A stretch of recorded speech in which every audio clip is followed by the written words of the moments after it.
Donc aujourd'hui, l'action pour l'espoir Sakuyou est venue ici au niveau du village de Mbakh pour procéder à l'inauguration du puits dénommé Tifra Al-Rizqi et Fatima. Donc le puits a été financé par l'association Eau, Pain et Sourire. Alhamdulillah, actuellement au niveau de l'inauguration, on a trouvé, machallah, l'eau est très abondante et douce. Maintenant, on va donner la parole à M. Thierno Dial, un membre de Sakuyou, et ensuite écouter les témoignages des villageois qui ont bien accueilli la réalisation de ce puits. kon bu ñu gasee jot ndox loolu ndimbalu suñu borom la kon moom la ñu war a delloowaat mbir mi kon ñu ngi koy dellu di ko sant bu baax a baax ci xéwal gi nga xam xéwal nañu ko teen bii ngeen gis nag benn mbooloo moo xam ne ñu ngi tudd Eau, Pain et Sourire ñoom ñoo financé teen bii jaaral ko ci benn association bu tudd Sakuyou Action pour l'espoir ñoom association boobu ñoom ñoo leen jottali teen bi. teen bii de wax dëgg yéen a ko fi def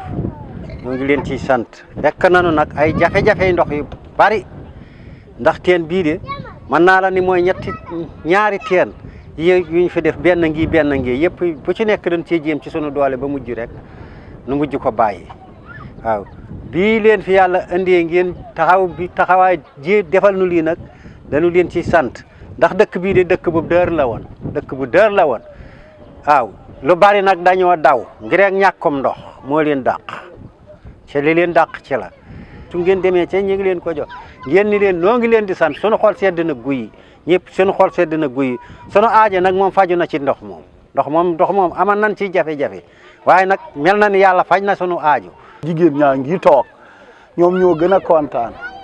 defe naa ñoom rek buñ leen ñaanalee seenu ñaan dal seen affaire baax gis nga ni fóot ba mu set weer sangu boo daan sangu as ndox ngay sango waaye léegi ndox ngay sangoo ndox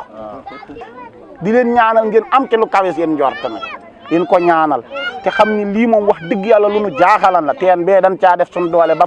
mënatu nu wàcc ko mu nii la ci gàmmoog daaw jéeg lañ ko commencé xam nga kon teen bi wër ta yàqu daa eggul beneen teen a nga fee boo xam comme loolu kon lii li ngeen di jéem ci yu daal yàlla na leen ci yàlla fay la ñuy wax yàlla na leen yàlla fay daal fayal ñu leen amuñu seen fay daal yàlla am seen fay yàlla na leen fay. jafe-jafe ndox moom yàgg na fi lool bari na ñu ne woon fii fépp waaye ndox a leen fi jële teen bee def nañu ko dara ñu dellu def bii dara jigéen ñi sonn nañu fu ne yanu ji nañu def nañuy bidon def nañuy fas fu ne ñuy rooti ji ndax ku xëy suba ndox ngay wut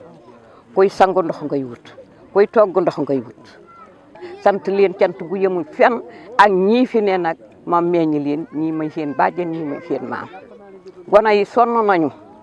tay nag mag tilimatul man mi nga xam ne mag laa ca bis bu ne sama njaq si guddi lañu koy duy